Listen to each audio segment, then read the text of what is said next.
ज्येष्ठ अमावस्या की व्रत कथा। सनातन धर्म में अमावस्या का विशेष महत्व है। अमावस्या के दिन पवित्र नदी में स्नान करना चाहिए और इस दिन धन का दान भी करना चाहिए। अमावस्या के दिन भगवान शिव और माता पार्वती की पूजा की जाती है। इस दिन पीपल के पेड़ की पूजा की जाती है। साल 2024 में ज्येष्ठ महीने की अमावस्या 6 जून 2024 गुरुवार को पड़ेगी। धार्मिक मान्यताओं के अनुसार पीपल के पेड़ में देवी देवताओं का वास होता है, इसलिए इस दिन पीपल के पेड़ पर जल चढ़ाने से सभी मनोकामनाएं पूरी होती हैं। कहते हैं अमावस्या व्रत कथा का विशेष महत्व होता है। तो आइए पढ़ते हैं अमावस्या व्रत की कथा। एक गरीब ब्राह्मण परिवार था जिसमें पति पत्नी और उनकी एक पुत्री थी। उनका जीवन सामान्य ही चल रहा था। जैसे जैसे वर्ष बीतते गए उनकी पुत्री भी धीरे धीरे बड़ी होने लगी। बढ़ती उम्र के साथ उसमें स्त्रियों के गुणों का भी विकास होने लगा था। वह देखने में अत्यंत ही सुंदर, सुशील और सर्वगुण संपन्न थी, लेकिन गरीब होने के कारण उनका विवाह नहीं हो पा रहा था। एक दिन उस ब्राह्मण के घर एक साधु महाराज पधारे। ब्राह्मण पुत्री की सेवा से साधु महाराज का मन बहुत प्रसन्न हुआ और उन्होंने कन्या को लंबी उम्र का आशीर्वाद तो दिया, साथ ही यह भी बताया कि उसके हथेली में विधवा योग है। इस बात से चिंतित होकर दीन ब्राह्मण ने पंडित से पूछा, पुत्री के इस वैधव्य दोष का निवारण कैसे होगा। साधु महाराज ने कुछ देर विचार करने के बाद अपनी अंतर्दृष्टि से ध्यान करके बताया कि कुछ दूरी पर एक गांव में सोना नाम की धोबिन जात की एक महिला अपने बेटे और बहू के साथ रहती है, जो बहुत ही आचार विचार और संस्कार संपन्न तथा पतिपरायण है। यदि यह कन्या उसकी सेवा करे और वह महिला इसकी शादी में अपने मांग का सिंदूर लगा दे, उसके बाद इस कन्या का विवाह हो तो इस कन्या का वैधव्य योग मिट सकता है। साधु ने यह भी बताया कि वह महिला कहीं आती जाती नहीं है। यह बात सुनकर ब्राह्मणी ने अपनी बेटी से धोबिन की सेवा करने की बात कही। अगले दिन कन्या प्रातःकाल ही उठकर सोना धोबिन के घर जाकर साफ सफाई और अन्य सारे काम करके अपने घर वापस आ जाती। एक दिन सोना धोबिन अपनी बहू से पूछती है कि तुम तो सुबह ही उठकर सारे काम कर लेती हो और पता भी नहीं चलता। बहू ने कहा, माँ जी, मैंने तो सोचा कि आप ही सुबह उठकर सारे काम खुद ही खत्म कर लेती हो। मैं तो देर से उठती हूँ। इस पर दोनों सास बहू निगरानी करने लगी कि कौन है जो सुबह ही घर का सारा काम करके चला जाता है। कई दिनों के बाद धोबिन ने देखा कि एक कन्या मुंह अंधेरे घर में आती है और सारे काम करने के बाद चली जाती है। जब वह जाने लगी तो सोना धोबिन उसके पैरों पर गिर पड़ी। पूछने लगी कि आप कौन हैं और इस तरह छुपकर मेरे घर की चाकरी क्यों करती है। तब कन्या ने साधु द्वारा कही गई सारी बात बताई। सोना धोबिन पतिपरायण थी, उसमें तेज था। वह तैयार हो गई। सोना धोबिन के पति थोड़ा अस्वस्थ थे।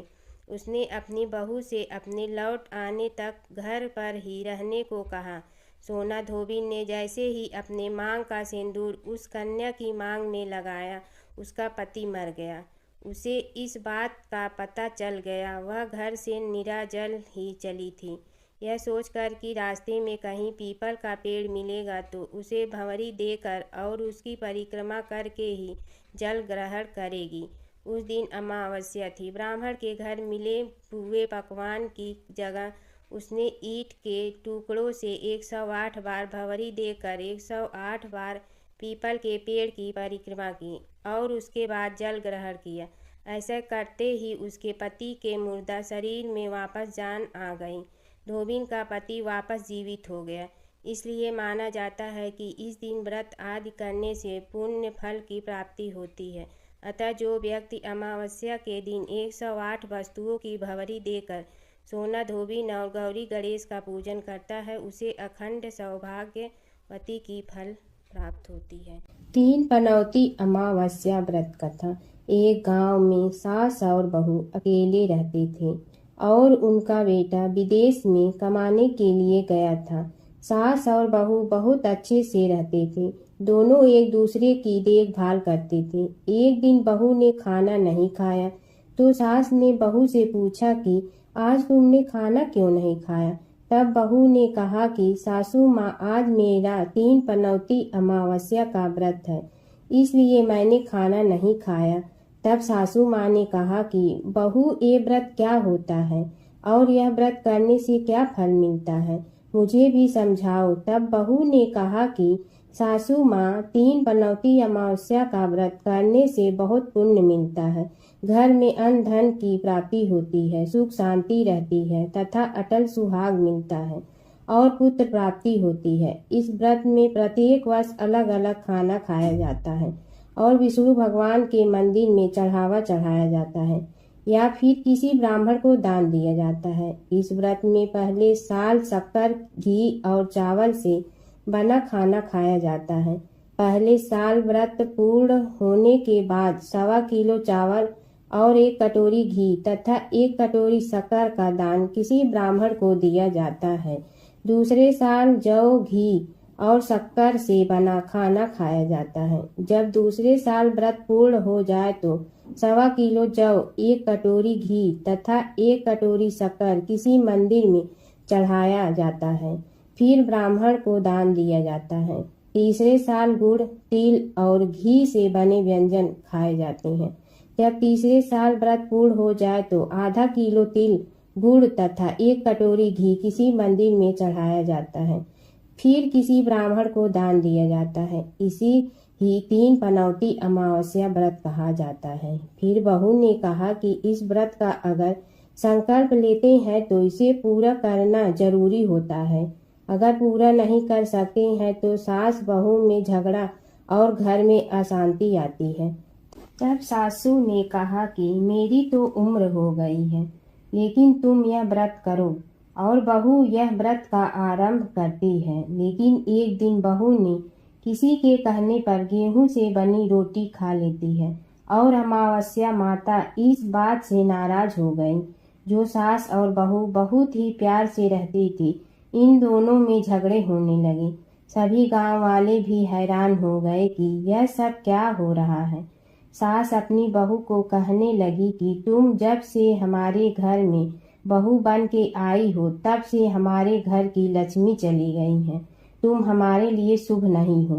तब बहू ने कहा कि आपके घर की लक्ष्मी चली गई हैं तो कहाँ मिलेंगी, मुझे बताओ, मैं लक्ष्मी को लेकर आऊंगी। तब सासू ने कहा कि लक्ष्मी तुमको समुद्र के बीच में भगवान विष्णु के पैर दबाते हुए मिलेंगी।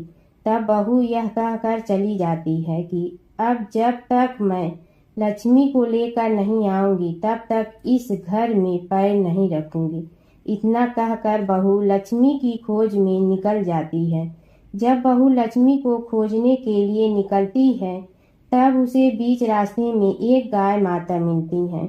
वह बहू से पूछती है कि आप कहाँ जा रही हो। तब बहू ने कहा कि हे गाय माता, मेरी सासू मुझे कहती है कि मेरे आने से उनके घर में अन्न धन की कमी हो गई है और उनके घर की लक्ष्मी चली गई है, तो मैं लक्ष्मी को लेने जा रही हूँ। तब गाय माता ने कहा कि हे बेटी, अगर तुम जा रही हो तो भगवान से मेरे बारे में भी पूछ लेना।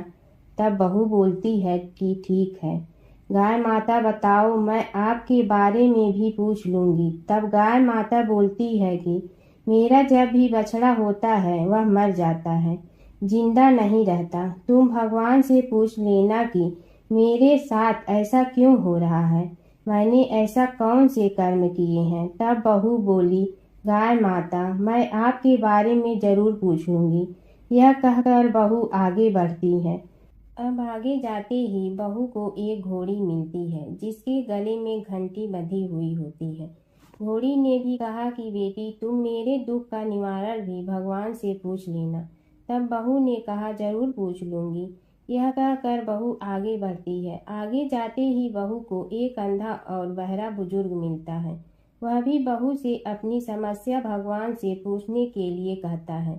तब बहू उसकी समस्या भी भगवान से पूछने को कहकर आगे बढ़ती है।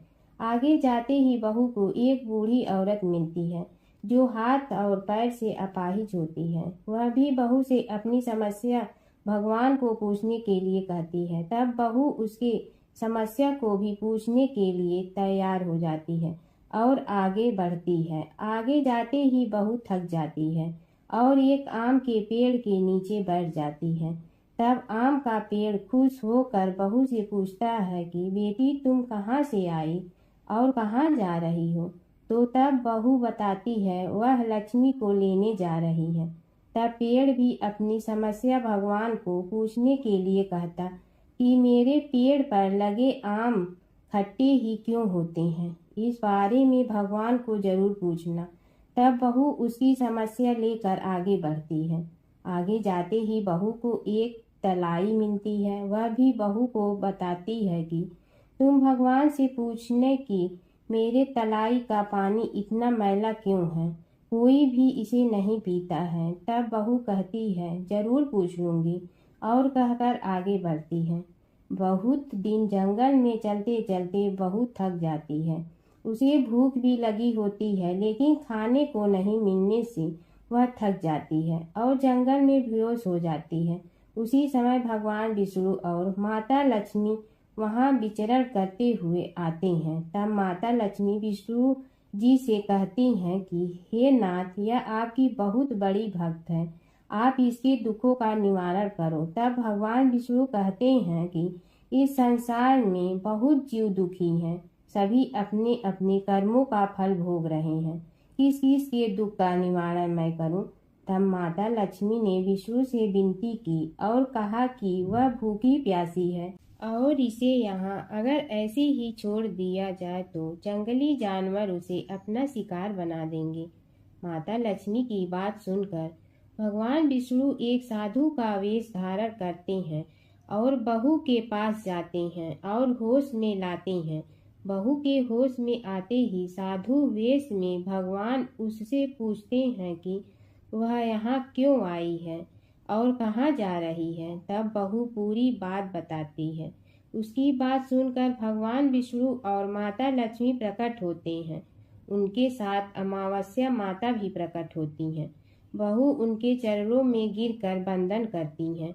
अमावस्या माता बहू को कहती हैं कि हे बेटी, तूने मेरे व्रत को खंडित किया है, इसी की सजा मिली है तुम्हें, लेकिन अब मैं तुम्हें माफ करती हूँ और तुम घर जाओ। तुम्हारा घर अन्न धन से संपन्न होगा, तुम्हारा घर सुंदर महल में बदल जाएगा और तुम्हारी सभी मनोकामना पूर्ण होगी। यह सब होने के पश्चात बहू रास्ते में जो भी मिला उन सभी को दुखों का निवारण करने के लिए विनती करती है। तब भगवान विष्णु बोलते हैं कि गाय ने कभी अपना दूध किसी को नहीं पिलाया, उस वजह से उसके बछड़े जिंदा नहीं रहते हैं। तुम उसका दूध भी पिला देना, जिससे उसके बछड़े जिंदा रहने लगेंगे। घोड़ी पिछले जन्म में आटा पीसने वाली महिला थी। वह किसी को आटा पीस के नहीं देती थी, इसलिए उसके गले में चक्की के पाट बांधे गए हैं। तुम उसके पाट खोल देना, वह बिल्कुल ठीक हो जाएगी। बुजुर्ग कभी भगवान के मंदिर नहीं गई और ना ही उसने कभी भगवान के भजन सुने। तुम उसको मंदिर ले जाना और दर्शन करवा देना, वह ठीक हो जाएगा। बुजुर्ग महिला जो थी उसने कभी भी अपनी जवानी में दान पुण्य नहीं किया, इसलिए उसे यह सजा मिली है। तुम उसे दान करवा देना तो उसकी विकलांगता दूर हो जाएगी। उस आम के पेड़ ने कभी किसी बच्चे को अपने आम खाने को नहीं दिए, इसलिए उसके सभी आम खट्टे होते हैं। तुम उस पेड़ का आम खा लेना, फिर उस पेड़ पर मीठे आम आएंगे। तलाई का पानी पिछले जन्म में देवरानी जेठानी थी, वह हमेशा झगड़ती रहती थी, इसलिए उसका पानी मैला है। तुम उसका पानी पी लेना, वह तलाई शुद्ध हो जाएगी। बहू ने भगवान विष्णु, माता लक्ष्मी और अमावस्या माता को नमन करके घर जाने के लिए निकलती हैं और रास्ते में उसे जो जो भी मिला उनके सभी समस्या भगवान के कहे अनुसार दूर करती हैं। सभी उसे आशीर्वाद देते हैं। घर जाते ही उसका घर एक सुंदर महल में परिवर्तित हो जाता है तथा घर में अन्न धन भरा मिलता है। अब बहू सासू से कहती कि सासू माँ, आपने सच कहा था, मैं आपके लिए शुभ नहीं हूँ। मेरे जाने से ही आपके घर में लक्ष्मी आई है। अब आप यहाँ रहें, मैं मरने जा रही हूँ। तब सासू ने कहा कि हे बेटी, यह सब तुम्हारे पनौती अमावस्या व्रत का फल है, हमें मिला है। तुम यहाँ पर ही रहोगी, कहीं नहीं जाओगी। और सास बहू खुशी खुशी रहने लगी। एक दिन उसका बेटा भी विदेश से लौट आया और घर में यह सब देखा। तब उसकी माँ ने सब बात उसे बताई। इस तरह वह लोग खुशी खुशी रहने लगे। एक लपसी था, एक तपसी था। तपसी हमेशा भगवान की तपस्या में लीन रहा करता था। लपसी रोजाना सवा सेर की लपसी बनाकर भगवान को भोग लगाकर जीम लेता था। एक दिन दोनों लड़ने लगे। तपसी बोला, मैं रोज भगवान की तपस्या करता हूँ, इसलिए मैं बड़ा हूँ। लपसी बोला, मैं रोज भगवान को सवा सेर लपसी का भोग लगाता हूँ, इसलिए मैं बड़ा हूँ। नारद जी वहाँ से गुजर रहे थे। दोनों को लड़ता देखकर उनसे पूछा कि तुम क्यों लड़ रहे हो। तपसी ने खुद के बड़ा होने का कारण बताया और लपसी ने अपना कारण बताया। नारद जी बोले, तुम्हारा फैसला मैं करूँगा। दूसरे दिन लपसी और तपसी नहाकर अपनी रोज की भक्ति करने आए तो नारद जी ने छुपकर 1.25 करोड़ की एक एक अंगूठी उन दोनों के आगे रख दी। तपसी की नज़र जब अंगूठी पर पड़ी तो उसने चुपचाप अंगूठी उठाकर अपने नीचे दबा दिया। लपसी की नज़र अंगूठी पर पड़ गई। उसने ध्यान नहीं दिया। भगवान को भोग लगाकर लपसी खाने लगा। नारद जी सामने आए तो दोनों ने पूछा कि कौन बड़ा है। तो नारद जी ने तपसी से खड़ा होने का कहा। वो खड़ा हुआ तो उसके नीचे दबी अंगूठी दिखाई पड़ी। नारद जी ने तपसी से कहा, तपस्या करने के बाद भी तुम्हारी चोरी करने की आदत नहीं गई है, इसलिए लपसी बड़ा है और तुम छोटे हो, फल भी नहीं मिलेगा। तपसी शर्मिंदा होकर माफ़ी मांगने लगा। उसने नारद जी से पूछा, मुझे मेरी तपस्या का फल कैसे मिलेगा। नारद जी ने कहा, यदि कोई गाय और कुत्ते की रोटी नहीं बनाएगा तो फल तुझे मिलेगा। यदि कोई ब्राह्मण को भोजन करवा कर दक्षिणा नहीं देगा तो फल तुझे मिलेगा। यदि कोई साड़ी के साथ ब्लाउज नहीं देगा तो फल तुझे मिलेगा। यदि कोई दिए से दिया जलाएगा तो फल तुझे मिलेगा। यदि कोई सारी कहानी सुने लेकिन तुम्हारी कहानी नहीं सुने तो फल तुझे मिलेगा। उसी दिन से हर व्रत कथा कहानी के साथ लपसी तपसी की कहानी भी सुनी जाती है।